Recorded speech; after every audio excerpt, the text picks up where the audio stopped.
ఓ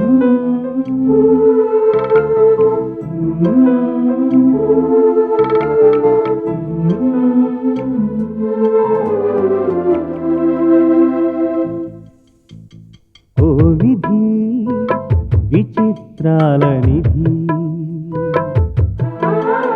ఓ విధి విచిత్రాల నిధి, వింత కథల సారథి, ఆశ నిరాశల వారధి, నిరంకుశ నిర్ణయాల నిర్దయవానిధి, ఓ విధి విచిత్రాల నిధి,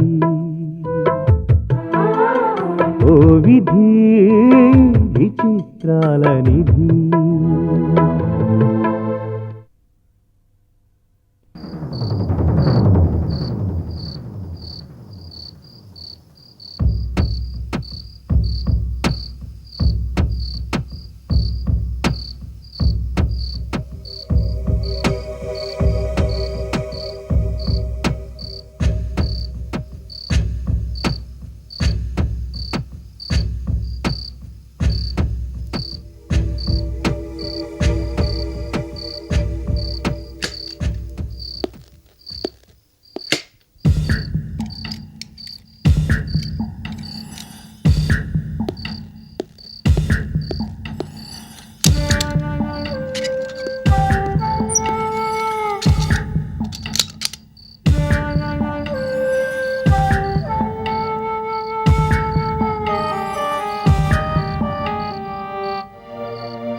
ఏం కావాలి సార్?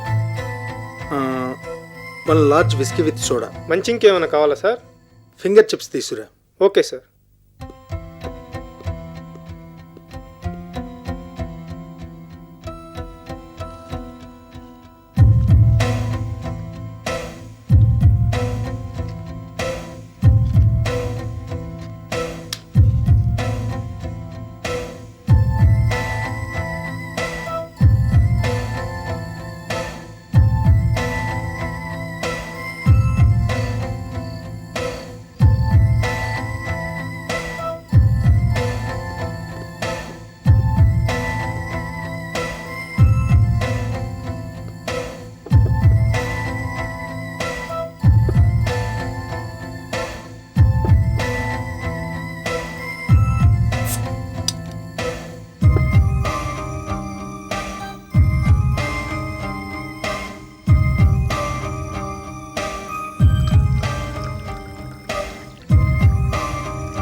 ఏం కావాలి sir?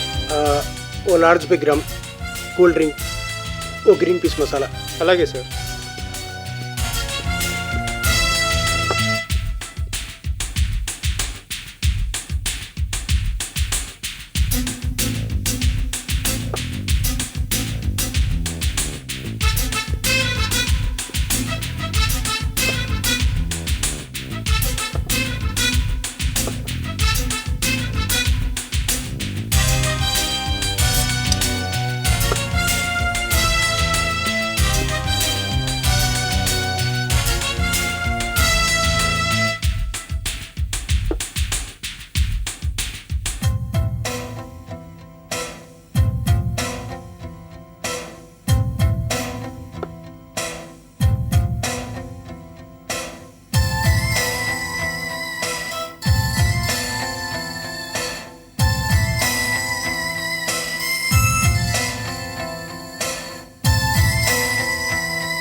Excuse me, match box ఇస్తారా?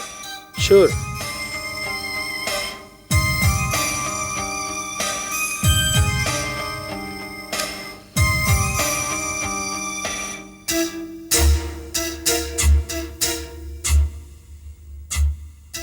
Thank you. Welcome.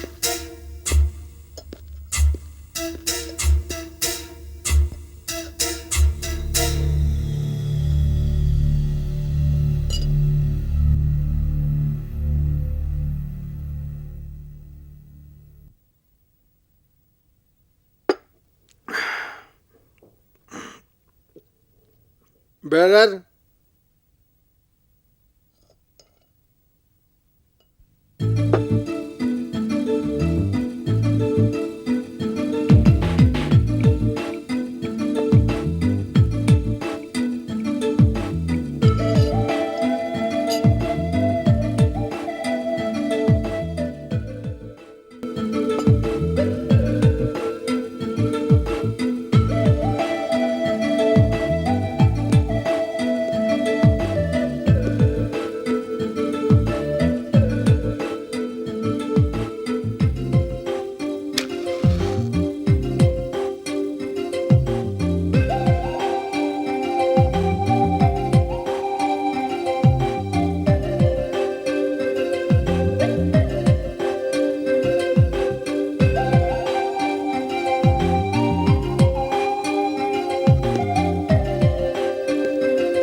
Good morning madam. Good morning. రా రాజు, నీకోసమే వెయిట్ చేస్తున్నాను. రోజీ బెయిల్ విషయం ఏమన్నా తెలిసిందా మేడం? కూర్చో.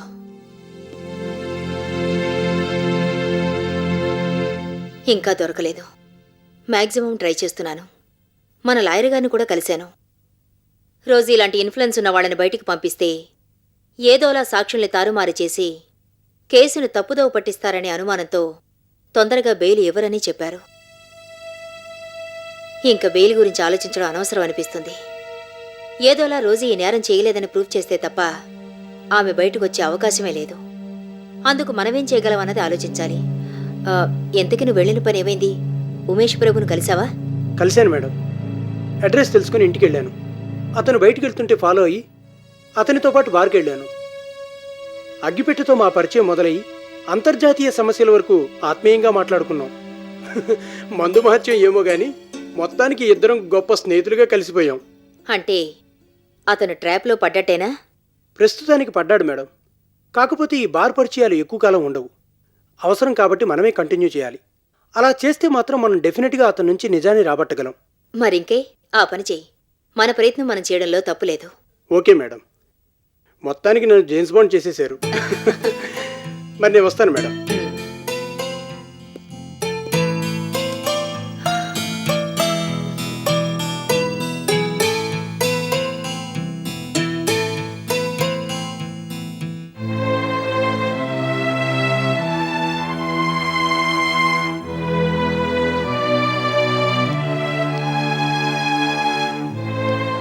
చూడమ్మా, నీకోసం ఎవరో వచ్చారు.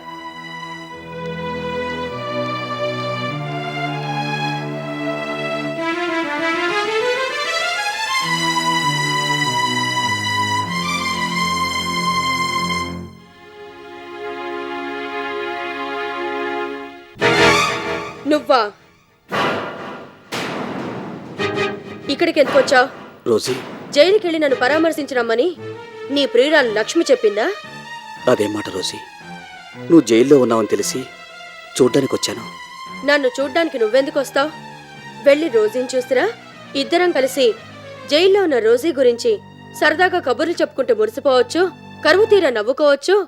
ఆ నా లక్ష్మి చెప్పుంటే వచ్చుంటావు. ఎదుటి మనిషి కష్టాల్లో ఉంటే చూసి నవ్వుకునేంత కుసంస్కారం నాలో లేదు. అసలు జరిగిందేమిటో, నువ్వు జైలుకి రావాల్సిన పరిస్థితికి కారణమేమిటో తెలుసుకుందామనొచ్చాను.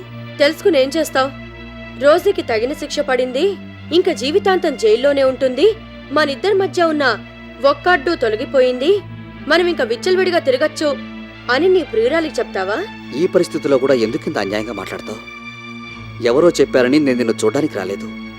చేసిన తప్పుకి తగిన శిక్ష అనుభవిస్తున్నామని చెప్పడానికి రాలేదు. అయినా మనం ఇప్పుడు మాట్లాడాల్సింది ఈ విషయాలు కాదు. ఈ నేరం ఎవరు చేశారో, ఈ పరిస్థితి రావడానికి కారణం ఏమిటో తెలుసుకోవాలి. ఇందులోంచి ఎలా బయటపడాలా అని ఆలోచిద్దాం. భర్తగా కాకపోయినా సాటి మనిషిగా నీకేమైనా సహాయం చేయగలనేమోనని వచ్చాను. అక్కర్లేదు, నాకెవరి సహాయం అక్కర్లేదు. నీ సలహాలు సంప్రదింపులు నాకు అనవసరం.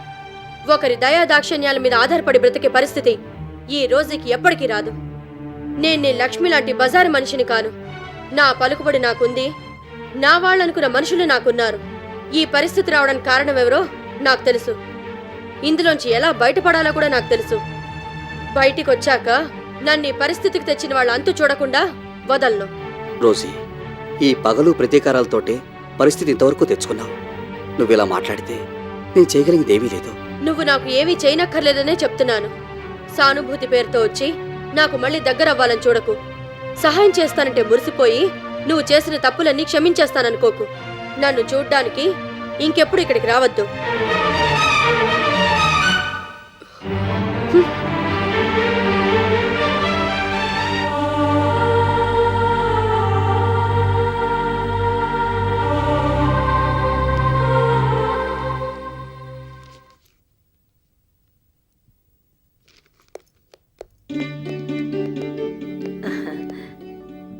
Good morning madam.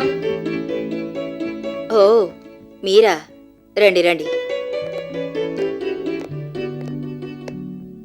కూర్చోండి.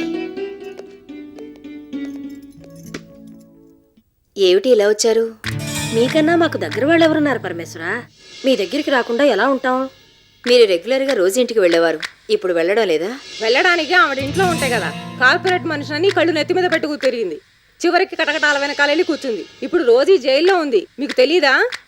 అవును, విన్నాను. ఇక రోజీ చాప్టర్ క్లోజ్ అయిపోయినట్టే. మేడిపండు చూడ మేలిమయ్యుండు, పొట్ట విప్పి చూడ పురుగులుండు. ఈ పద్యం విన్నారు కదా పరమేశ్వరా? మిసెస్ రోజీ కూడా అలాంటిదేనని ఇప్పటికి అర్థమైంది. అదేమిటి ఎలా అంటున్నారు? ఇంకెలా అనాలి? కట్టించీర కట్టకుండా, పెట్టిన నగలు పెట్టకుండా, కుట్టడమే బంగారు పుయ్యాల్లో పుట్టినట్టు తెగ మిడిసిపడిపోయింది. ఇప్పుడు మాత్రం ఏమైంది? మీరెంత అమాయకులు పరమేశ్వరా! ఏమైందని అడుగుతారేమిటి? ఆ ఆస్తి ఆవిడది కాదు, ఆ ఇల్లు ఆవిడది కాదు, ఆ బిజినెస్లు ఆవిడవి కావు, ఎక్కి తిరుగుతున్న కారు కూడా ఆవిడది కాదు. నిజమా? నిజమా అని అడుగుతారేంటి? ఇంకా ఈ విషయం మీ దాకా రాలేదా? ఏ విషయం? అదే రోజీకి ఆస్తి లేదన్న విషయం. ఆ ఆస్తి ఆవిడది కాదట, విలియమ్స్ అని ఆయిందట. ఈ విషయాన్ని ఇన్నాళ్ళు పైకి తెలియనీయకుండా ఆస్తంతా తనదే అన్నట్టు కులికింది. ఇప్పుడు ఆ పెద్ద మనిషి వచ్చి ఆస్తి నాదనేటప్పటికీ చంపేసి వెళ్ళి జైల్లో కూర్చుంది. డేర్ డెవిల్ అన్న పదాన్ని సార్థకం చేసుకుంది. ఎవరో చంపి ఆ నేరం రోజీ మీదకి నెట్టేశారని విన్నాను. మీరు విన్నది నిజం కాదు పరమేశ్వరా. చూస్తూ చూస్తూ ముసలాయన చంపడానికి వేరే వాళ్ళకి మనసు ఎలా ఒప్పుకుంటుంది? ఈవిడి గారేమో పిల్లికి బిచ్చం పెట్టదు, ఎంగిలి చేత్తో కాకిని కొట్టదు. ఆ వచ్చిన ముసలాయన దానాలు ధర్మాలు అని డబ్బు ఖర్చు పెడుతూ ఉంటే ఆస్తి ఎక్కడ తరిగిపోతుందోనని చంపేసింది. రోజీ ఎంత పని చేసిందంటే నమ్మలేకపోతున్నాను. బరి తెగించిన ఆడది ఏ పనైనా చేస్తుంది. అయినా కట్టుకున్న మొగుణ్ణే వదిలేసింది. ఆవిడికి భయం ఏమిటి పరమేశ్వరా? ఇంట్లోంచి వెళ్ళిపోయాడు కనుక బతికిపోయాడు గాని లేకపోతే ఆ మొగుణ్ణి చంపేసేది. ఆవిడికి సిగ్గు లేదు, లజ్జ లేదు, భయం లేదు, భక్తి లేదు. ఆవిడ ఆడదేమిటి పరమేశ్వరా? బాగా చెప్పారు. మరో విషయం ఏమిటంటే ఆ ముసలాన్ని చంపేస్తానని 10 మందికి చెప్పి మరీ చంపేసింది. అంత ధైర్యంగా చెప్పిందా? ఎవరితో చెప్పిందట? మాతోనే కొన్ని 100 సార్లు చెప్పింది. అయినా చేసిన పాప ఎక్కడో పోతుంది. అంత పాపం ఏం చేసింది? దేవతలాంటి మిమ్మల్ని ఎంతో క్షోభ పెట్టింది. ముచ్చటగా ఉన్న మీ మనవరాలు కాపురం నాశనం చేసింది. ఇంతకన్నా ఏం కావాలి పరమేశ్వరా? అవన్నీ ఎందుకులేండి. ఎంతైనా క్లబ్ మెంబరు, స్నేహితురాలు. ఓసారి వెళ్ళి చూసి రాలేకపోయారా? గుడికెళ్ళి అమ్మవారిని చూడమన్నట్టు జైలుకెళ్ళి ఆవిని చూడమంటారేమిటి పరమేశ్వరా? పరువు గల వాళ్ళం. జైలుకెళ్తే మా పరువు ఏం కావాలి? ఎంతేనా? రోజీ గురించి చెప్పాల్సిన విషయాలు ఇంకేమైనా మిగులున్నాయా?